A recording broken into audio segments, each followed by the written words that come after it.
RTI న్యూస్కి స్వాగతం. ప్రముఖ స్వాతంత్ర సమరయోధుడు, భారత జాతీయ పతాక రూపకర్త పింగళి వెంకయ్య 149వ జయంతి నివాళులు అర్పించిన ముఖ్యమంత్రి చంద్రబాబు నాయుడు. సిద్దిపేట, నంగనూరు మండలంలోని పలు గ్రామాల్లో మాజీ మంత్రి తన్నీరు హరీష్ రావు పర్యటన.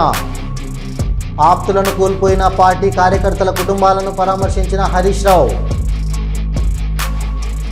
వైసీపీ అధ్యక్షుడు, నాయకులపై బురద చల్లడమే నారా లోకేష్ అజెండా. లోకేష్పై మాజీ మంత్రి గుడివాడ అమర్నాథ్ విమర్శలు. తప్పులుంటే సరిచేయండి, బీసీ బిల్ను వ్యతిరేకించవద్దు, బీజేపీకి మంత్రి పొన్నం సూచన.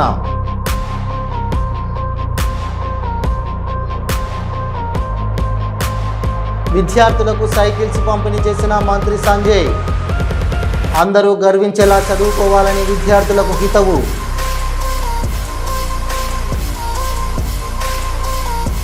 కర్షకుడే నిజమైన దేశ రక్షకుడు. ఆరుగాలం కష్టించి దేశానికి అన్నం పెట్టే అన్నదాతలకు అండగా కూటమి ప్రభుత్వం. వంగలపూడి అనిత వెల్లడి. 72 గంటల నిరాహార దీక్షకు మద్దతుగా నిరాహార దీక్ష పోస్టర్ విడుదల. నిరాహార దీక్షకు మద్దతు తెలిపిన విద్యార్థులు, ప్రొఫెసర్ కాసిం.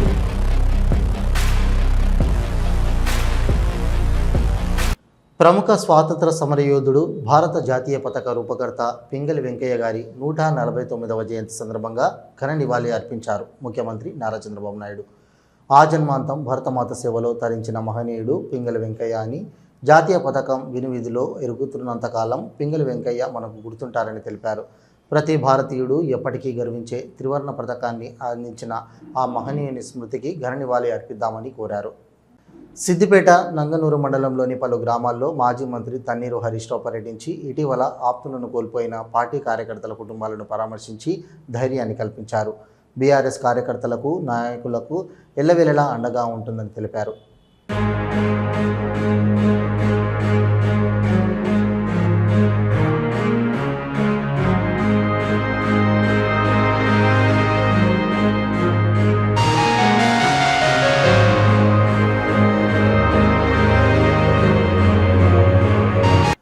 మాజీ ఎమ్మెల్యే, వైఎస్ఆర్సీపీ అధికార ప్రతినిధి రామచల్లు శివప్రసాద్ రెడ్డి ప్రెస్ మీట్లో మాట్లాడారు. తాను ప్రజా ప్రయోజనాల కోసమే మాట్లాడతానని, స్వప్రయోజనాల కోసం ఎన్నడూ మాట్లాడలేదని అన్నారు. శివప్రసాద్ రెడ్డి ఓట్ల కోసం ఒకలాగా, ఓట్ల అవసరం తీరిపోయాక ఒకలాగా కూటమి ప్రభుత్వం వ్యవహరిస్తుందని, ఎన్నికలప్పుడు రైతులకు ఇచ్చిన హామీలను అమలుపరచడంలో విఫలం చెందిందని అన్నారు. జగన్మోహన్ రెడ్డి గారు రైతుల కోసం ఏ ప్రయోజనాలను అయితే చేసినారో, ఈ రైతు భరోసా కాకుండా అవన్నీ కూడా యథావిధిగా కొనసాగిస్తాం, ఇది ఆయన మాటిచ్చింది. ఈరోజు ఈ రాష్ట్ర ప్రభుత్వం రైతుల ప్రయోజనాల కోసం అన్నదాత సుఖీభవ ద్వారా మొదటి విడత డబ్బులు జమ చేస్తానని చెప్పి ఆ కార్యక్రమాన్ని దర్శిలో ప్రారంభించబోతున్నాం ముఖ్యమంత్రి గారి చేతుల మీదుగా అని చెప్పి గొప్ప ప్రకటనలు చేసినారు. ఈనాడు, ఆంధ్రజ్యోతి వారు కావాల్సిన పత్రికలకు లక్షల రూపాయలు ప్రకటనల కోసం ఖర్చు చేసి చెప్తా ఉన్నారు. ఈ సందర్భంగా రైతులకు పనికొచ్చే మాటలు మాత్రమే నేను మాట్లాడతా, ప్రజలకు పనికొచ్చే మాటలు మాత్రమే మాట్లాడతా. రాజకీయాలలో మన వ్యక్తిగతమైన విషయాలు కానీ, పనికిరాని పనికిమాలిన మాటలు కానీ, బూతు పదాలు కానీ, మీసాలు దువ్వడం కానీ అనవసరం. ప్రజలకు పనికొచ్చే మాటలు మాత్రమే నేను మాట్లాడతా. గతంలో కూడా ఇట్టే మాట్లాడేవాడిని, ఇప్పుడు కూడా అదే చెప్తా ఉన్నా. నేను మాట్లాడే ప్రజా ప్రయోజనాలకు, రైతులకు సంబంధించిన విషయాలను ఏవైతే ప్రస్తావిస్తానో, కొన్ని ప్రశ్నలను రైతుల పక్షాన నేను ఈ ప్రభుత్వాన్ని ప్రశ్నిస్తూ ఉన్నానో, వాటికి కడప నుంచి మొదలై ఈ రాష్ట్రంలో నలుమూల వరకు తెలుగుదేశం పార్టీకి సంబంధించిన ఏ ఒక్క నాయకుడైనా, ఈ కూటమిలో ఏర్పడినటువంటి ఏ ఒక్క నాయకుడైనా రైతుల కోసం సమాధానం గౌరవప్రదంగా ఇవ్వాలని చెప్పి కోరుకుంటానా. అనకాపల్లి జిల్లా వైఎస్ఆర్సీపీ అధ్యక్షులు, మాజీ మంత్రి గుడివాడ అమర్నాథ్ మీడియాతో మాట్లాడారు. సింగపూర్ పర్యటన నుంచి వచ్చిన తర్వాత నారా లోకేష్ పెట్టుబడులు సాధించలేక తమపై నిందలు వేస్తున్నారని, టీడీపీ పార్టీకి చెందిన ఎన్ఆర్ఐ రాసిన లెటర్ మా పార్టీ నుండి వెళ్ళినట్లు అబద్ధాలు చెబుతున్నారని ఆగ్రహం వ్యక్తం చేశారు. సింగపూర్ పర్యటన వారి స్వప్రయోజనాలకు తప్ప ప్రజల కోసం కాదని, అలాగే లూలు కంపెనీకి అతి తక్కువ ధరకు భూములను కేటాయించడంపై తీవ్ర విమర్శలు చేశారు గుడివాడ అమర్నాథ్. తిరిగి జగన్మోహన్ రెడ్డి గారి మీద పడేయడం అనేటువంటిది నిన్న మొన్న చూసాం. అయితే ఆయన మాటలు చూసిన తర్వాత ఏమనిపించిందంటే, బాప్ 1 నంబరీ బేటా 10 నంబరీ. పూర్వం నుంచి ఇది హిందీ సామెత మనందరికీ తెలుసు. అబద్ధాలు, కుట్రలు, కుతంత్రాలు, మా నాయకుడి మీద వేసేటువంటి అబండాలు, ఇవన్నీ కూడా తండ్రిని మించిపోయి 10 రెట్లు తండ్రిని మించిపోయినటువంటి స్థానంలో కొడుకు ఉండడం అనేటువంటిది చాలా గొప్పతనం. ఒకప్పుడు ఆయన గత ప్రభుత్వంలో కొంత బరువు ఎక్కువ ఉండేవాడు, 2014 నుంచి 19 వరకు. సరే, ఆయన మీద ఏదో తప్పుడు ప్రచారాలు చేశారు, బరువు తగ్గాడు. బరువు తగ్గితే బుద్ధి కూడా పెరుగుతుంది అనుకున్నా. అబ్బే, బరువు మాత్రం తగ్గాడు తప్ప బుద్ధి మాత్రం ఎక్కడ పెరగలేదు. సింగపూర్లో ఏం సాధించామనంటే, జగన్మోహన్ రెడ్డి గారు ఎవరితో లెటర్లు రాయించారు, ఎవరితో ఈమెయిల్స్ పెట్టించారు. అందుకనే సింగపూర్ ప్రభుత్వం మళ్ళీ మీతో కలిసి పనిచేయమని చెప్పింది. ఈ రకమైనటువంటి తప్పుడు ప్రచారం చేయడం మొదలుపెట్టారు. తీరా లేక ఆ ఈమెయిల్స్ ఎవరు పెట్టారని చెప్పి, ఈ గతంలో కాదు కదా, ఎవరు పెట్టారని చెప్పి చూస్తే ఆ తెలుగుదేశం పార్టీకి చెందినటువంటి వారి కార్యకర్త పెట్టాడు. మాకున్నటువంటి సమాచారం మేరకు ఒక మురళీకృష్ణ అని చెప్పి ఒక ఎన్ఆర్ఐ ఆయన ట్వీట్ కూడా చేశాడు. మరి దాన్ని తీసుకుని వచ్చి వైఎస్ఆర్ కాంగ్రెస్ పార్టీకి చెందినటువంటి నాయకులు ఎవరో మురళీకృష్ణ పెట్టారట. ఆ మురళీకృష్ణ అనేటువంటి వ్యక్తికి వైఎస్ఆర్ కాంగ్రెస్ పార్టీకి సంబంధం ఉంది కాబట్టి మన రాష్ట్ర ప్రతిష్టని దిగజార్చారు అనేటువంటి మాటలు కొడుకు చెప్తా ఉన్నాడు. అసలు వీరు ఏమనుకుంటున్నారంటే, ఈ ఆంధ్ర రాష్ట్రం అనేటువంటిది నారావారి రాజ్యంలాగా, వారి సామ్రాజ్యంలాగా, చంద్రబాబు నాయుడు గారు ఏమో దానికి రాజులాగా, ఈయన యువరాజులాగా ఫీల్ అవుతా ఉన్నారు. అంటే ఈ రాష్ట్రంలో మనం గొప్పగా చెప్పుకునేటువంటి, ప్రపంచంలోనే అతిపెద్ద ప్రజాస్వామ్యం అని చెప్పుకునేటువంటి భారతదేశంలో ఉన్నటువంటి ఆంధ్రప్రదేశ్ రాష్ట్రానికి, భారతదేశ ప్రజాస్వామ్యానికి సంబంధం లేదు. ఇక్కడ ఏ చట్టం చేసినా, ఏమి అమలు చేసినా, ఏం మాట్లాడినా, ఏ కార్యక్రమాలు చేసినా అది మా నారావారి రాజ్యాంగం, రెడ్ బుక్ రాజ్యాంగం అనేటువంటి విధంగా వీరు మాట్లాడుతున్నటువంటి తీరు మనం చూస్తా ఉన్నాం. కామారెడ్డి డిక్లరేషన్ నుండి మొదలు కులగణన చేసి న్యాయపరమైన చిక్కులు లేకుండా బీసీలకు రాజకీయ, విద్య, ఉద్యోగాల్లో 42% రిజర్వేషన్లు అమలు చేస్తూ శాసనసభ ద్వారా చట్టం చేసి గవర్నర్కు పంపించి అక్కడి నుండి రాష్ట్రపతికి పంపించడం వరకు మేము చిత్తశుద్ధితో పనిచేస్తున్నామన్నారు మంత్రి పొన్నం ప్రభాకర్. రాష్ట్రపతి ఆమోదం పొందాల్సిన ఈ బిల్లుపై బీజేపీ కడుపులో కత్తులు పెట్టుకొని అలుముకునే ప్రయత్నం చేస్తున్నారని, శాసనసభలో బీసీలకు రిజర్వేషన్లపై మద్దతు ఇచ్చి ఇప్పుడు ముస్లింల పేరు మీద అడ్డుకుంటున్నారని విమర్శించారు. కేంద్ర మంత్రి కిషన్ రెడ్డి కులగణనలో తప్పులున్నాయని అంటున్నారని, తప్పులు ఉంటే సవరించి బీసీలకు 42% రిజర్వేషన్లు ఆమోదింపజేయాలని సూచించారు మంత్రి పొన్నం. శాసనసభలో చట్టం చేసి గవర్నర్ గారితో ఆమోదం పొంది రాష్ట్రపతి గారికి పంపేదాకా న్యాయపరమైన ఇబ్బంది లేకుండా, చిత్తశుద్ధి లేకుండా ఇంకోటి ఈ యొక్క 42% రిజర్వేషన్ల కొరకు మా కార్యక్రమాన్ని కొనసాగించారు. ఇప్పుడు గౌరవ రాష్ట్రపతి గారు ఆమోదం పొందాల్సిన ఈ యొక్క బిల్లుపై భారతీయ జనతా పార్టీ కడుపులో కత్తులు పెట్టుకొని అల్లుకొని మళ్ళీ వర్గాలు స్పీకింగ్ చేస్తూ ఉంది. శాసనసభలో మద్దతు ఇచ్చి ఢిల్లీ వెళ్ళిన తర్వాత నేను అడుగుకుంటా ఉంది ముస్లింల పేరు మీద. ఇవాళ కిషన్ రెడ్డి గారిని అడుగుతాను, కేంద్ర మంత్రి మీద తప్పుడుంటే సవరించి మీరు తెలంగాణకు ఆమోదింపు చేసి బీసీలకు న్యాయం చేస్తున్న మీరు బలహీన వర్గాల వ్యతిరేకి రామచంద్రరావు చేసే ధర్నాలో పాల్గొని మీరు కూడా బలహీన వర్గాల వ్యతిరేకిగా మారుతా ఉన్నారు. ఇలా ఆనాడు తెలంగాణ ఉద్యమం ఏ విధంగా కొనసాగిందో ఈరోజు బలహీన వర్గాల రిజర్వేషన్ సాధన కొరకు కూడా పార్టీల కన్నా ఉద్యమం కొనసాగుతుంది. ఈ బీజేపీలో ఉన్నటువంటి ఎంపీలను మంత్రులు నాయకులందరినీ కోరుతా ఉన్నాం. రిజర్వేషన్ అనేటువంటిది ప్రజాస్వామికంగా చట్టబద్ధంగా అన్ని రకాల సర్వేల తర్వాత చేస్తూ ఉన్నాం. దీన్ని వెంటనే ఆమోదించడానికి ఈ ధర్నా ప్రజల దృష్టి మరల్చడానికి లేదా మీరు బీసీ రిజర్వేషన్ అడ్డుకోవడానికి చేస్తున్న ధర్నాగా భావిస్తూ ఉన్నాం. మీరు రిజర్వేషన్లు సాధించాలనుకుంటే ఈ ధర్నా ఢిల్లీలో చేయండి, లేదా బీసీ అని చెప్పుకుంటున్న ప్రధానమంత్రిని ఒప్పియండి. కేంద్రంలో అధికారంలో ఉన్నారు, రాజకీయపరమైన ధర్నాలు వద్దు. నిజంగా చిత్తశుద్ధులు బీసీలకు న్యాయం చేయాలంటే ఢిల్లీ నాయకత్వం ఒత్తిడి తెమ్మని బీజేపీ నాయకత్వాన్ని మీకు అడిగేస్తాం. ప్రభుత్వం స్థానిక సంస్థల ఎన్నికలు జరపాలని కోర్టులు కూడా అటువంటి ఆదేశాలు ఇచ్చి కేంద్రం నుంచి వచ్చే నిధులు రాకున్నప్పటికీ కూడా 42% రిజర్వేషన్లతో మేము ఎన్నికలకు పోవాలని నిర్ణయించుకుంటాం. ఎటువంటి మార్పు లేదు. అందుకే భారతీయ జనతా పార్టీని డిమాండ్ చేస్తా ఉన్నాం.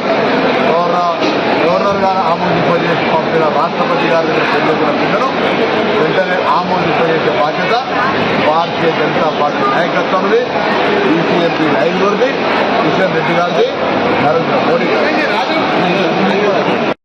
అంబర్పేట నియోజకవర్గంలో లబ్ధిదారులకు నూతన రేషన్ కార్డులు పంపిణీ చేశారు మంత్రి పొన్నం ప్రభాకర్. ఈ కార్యక్రమంలో ఎమ్మెల్యే కాలేరు వెంకటేష్, ఎమ్మెల్సీ బలమురి వెంకట్, హైదరాబాద్ కలెక్టర్ దాసరి హరిచందన, కార్పొరేటర్లు, మాజీ ఎంపీ వి హనుమంతరావు, రోహిన్ రెడ్డి పాల్గొన్నారు.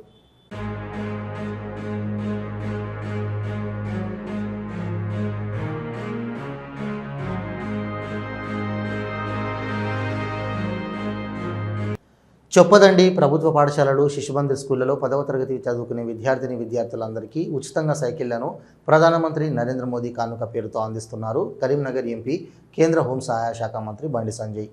నేటి విద్యార్థులు తలదించుకొని చదువుకుంటే రేపు తల ఎత్తుకొని జీవిస్తారని అన్నారు. మీ తల్లిదండ్రుల కష్టాన్ని గుర్తెక్కి కష్టపడి చదివి భవిష్యత్తును తీర్చిదిద్దుకోవాలని విద్యార్థులకు సూచించారు బండి సంజయ్. ప్రిన్సిపల్ సైంటిస్ట్ గారు వారిని కూడా ఈ కార్యక్రమంలో నిమగ్నం కావాల్సిందిగా కోరుకుంటూ, అదేవిధంగా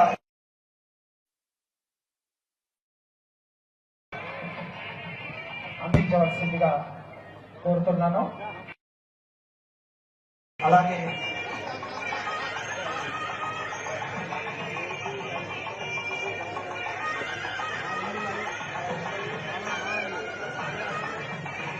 శ్రీ ఏఆర్ రెడ్డి గారికి, ఏఆర్ రెడ్డి గారు principal scientist ICAR ATARI Hyderabad గారికి కూడా పూల మొక్కను మరియు జ్ఞాపికను అందజేయవలసిందిగా కోరుకుంటున్నాను.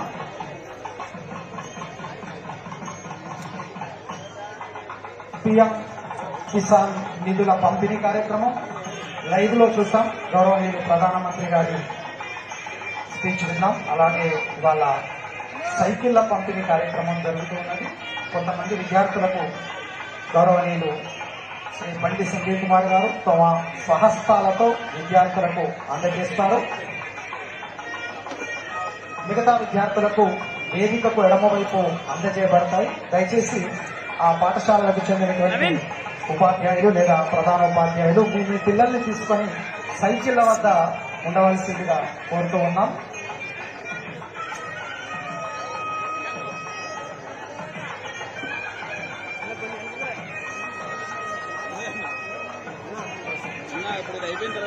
దయచేసి పాఠశాల ఉపాధ్యాయులకు మరియు విద్యార్థులకు ఒక ముఖ్య సూచన ఏమిటంటే, ఇది మనకు కొత్త సైకిల్స్ కొత్తగా కంపెనీ నుంచి ఫిట్ అయి వచ్చినాయి. మనం వీటిని నడుపుకునే క్రమంలో కొంచెం నట్లు లూజ్ కావడం అట్లాంటివి జరుగుతాయి. కాబట్టి ఎందుకంటే సైకిల్ ను ఉపయోగించుకున్న కొద్దిగా లూజ్ అవుతూ ఉంటాయి. మళ్ళీ వాటిని మెయింటెనెన్స్ చేసుకోవాలి. ఒక 2-3 రోజుల తర్వాత లేదా వారం తర్వాత. ఎవరు కూడా కంగారు పడకూడదు. తర్వాత మీరు ఆ టైర్లలో ఉన్నటువంటి గాలి అవన్నీ కూడా చెక్ చేసుకోవాలి.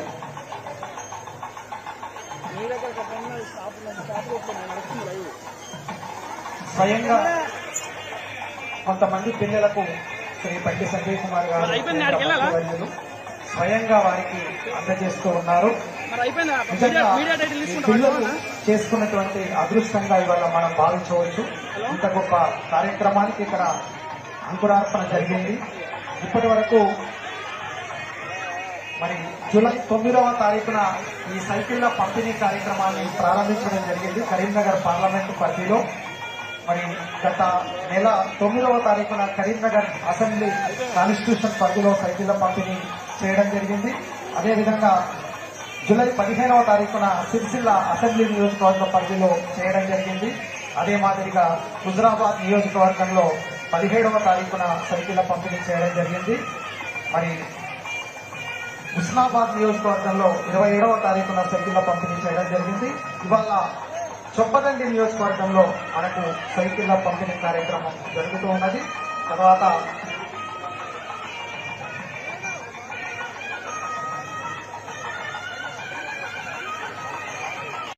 భారతీయ జనతా పార్టీ ఏ ఒక్కరి వ్యక్తిగత పార్టీ కాదని బీజేపీ అంటేనే క్రమశిక్షణకు అడ్డం పడుతుందన్నారు కేంద్ర హోంశాఖ మంత్రి బండి సంజయ్. పార్టీ ఏ పదవి ఇస్తే ఆ పదవికి న్యాయం చేయాలి తప్ప వ్యక్తిగత నిర్ణయాలకు తావులేదన్నారు బండి సంజయ్. పార్టీ ఆలోచన, పార్టీ నిర్ణయమే మేరకు బీజేపీ కార్యకర్తలు, నాయకులు పనిచేస్తున్నారని బండి సంజయ్ అన్నారు. భారతీయ జనతా పార్టీలో వ్యక్తిగత నిర్ణయాలు అనేటివి ఉండవు. భారతీయ జనతా పార్టీ కార్యకర్తలు కానీ, నాయకులు కానీ పార్టీ ఆలోచిస్తుంది, పార్టీ నాయకత్వం ఆలోచిస్తుంది. ఎవరికి ఏ బాధ్యత ఇవ్వాలి, ఎవరికి ఏ పని చెప్పాలి అనేది పార్టీ నాయకత్వం ఆలోచిస్తుంది. మేము పదవుల కోసం కానీ వీటి కోసం కానీ ఎప్పుడు పాకారము. పార్టీ ఆలోచిస్తుంది ఎవరికి ఏం చేయాలని. కాబట్టి పార్టీ దగ్గరకు పోయి నాకు ఇది వద్దు అది వద్దు అనేది భారతీయ జనతా పార్టీ ఒక క్రమశిక్షణ పార్టీ.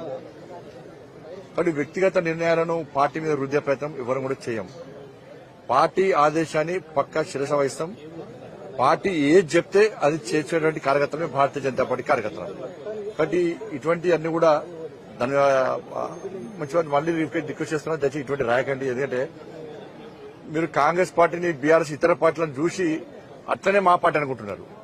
మా పార్టీ అందరు కలిసి సమిష్టిని తెలుసుకుంటారు, సమిష్టిగా వాళ్ళు నిర్ణయాలు తీసుకుంటారు. వాటిని అమలు చేసే బాధ్యత కార్యకర్తలుగా నాయకులు మా మీద ఉంటుంది. వాళ్ళు ఆలోచిస్తారు, ఎవరికి ఏది ఉండాలో ఏది ఇవ్వాలో ఆలోచిస్తారు. మరి దాన్ని మేము శిరస వహిస్తాం, కమిట్మెంట్ గల కార్యకర్త శిరస వహిస్తాం. కాబట్టి ఇటువంటి తప్పు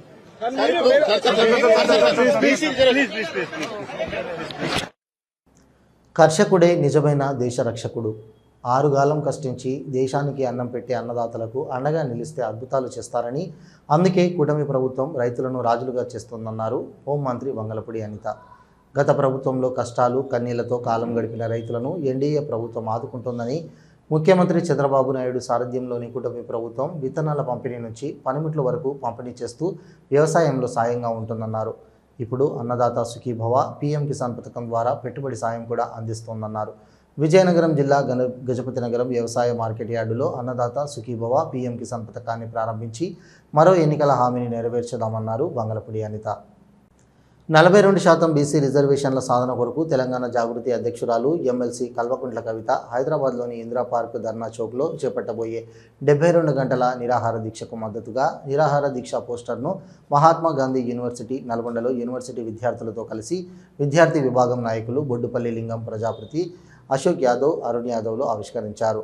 తెలంగాణ జాగృతి అధ్యక్షురాలు ఎమ్మెల్సీ కల్వకుంట్ల కవిత చేపట్టనున్న 72 గంటల నిరాహార దీక్షకు మద్దతు తెలిపారు Osmania university professor Khasim. BC అంటే బ్యాక్వర్డ్ క్లాసెస్.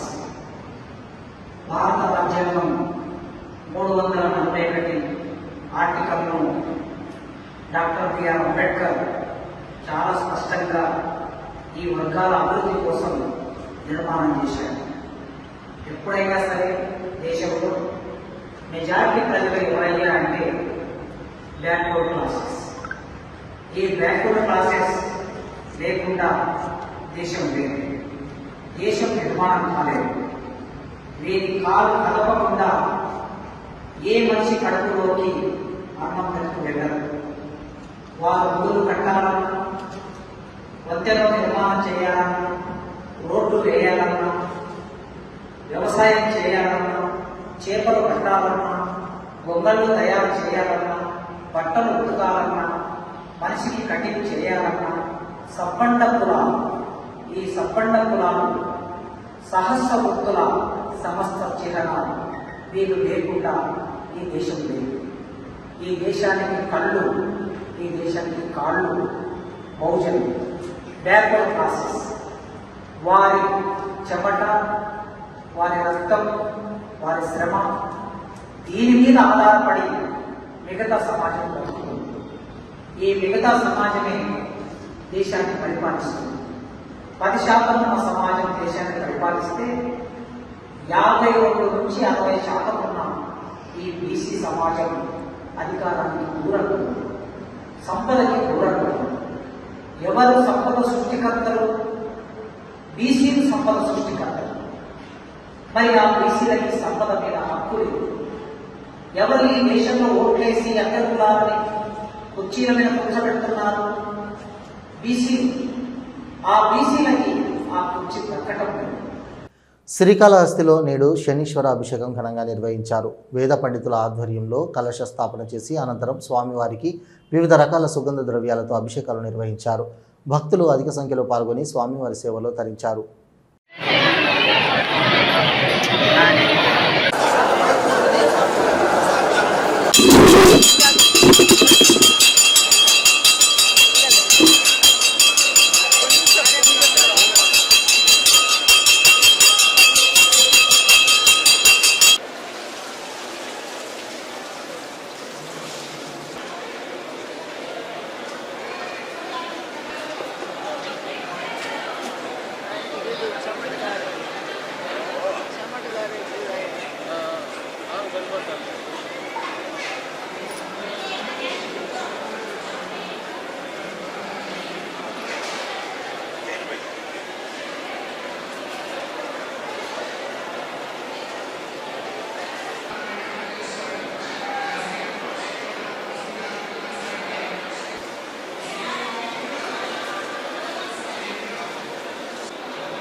నైవేద్యం పెట్టలేదు ఇంకా ఈ నాగరాజు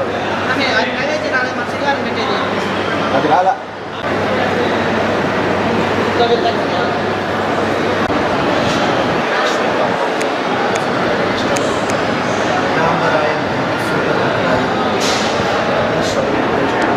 సిరిసిల్లకు చెందిన ప్రముఖ చేనేత కళాకారుడు వెల్ది హరిప్రసాద్ సతీమణి వెల్ది రేఖ చేనేత మగ్గంపై సృష్టించిన రాజన్న సిరిపట్టు పట్టు పీతాంబరానికి అరుదైన గౌరవం దక్కింది. 45 రోజుల పాటు శ్రమించి చేనేత మగ్గంపైన సిరిపట్టు పీతాంబరం పట్టు చీరను రూపొందించారు.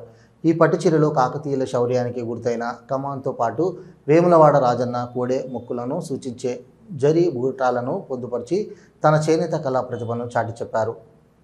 ఇవి ఈనాటి వార్తలు. చూస్తూనే ఉండండి న్యూస్.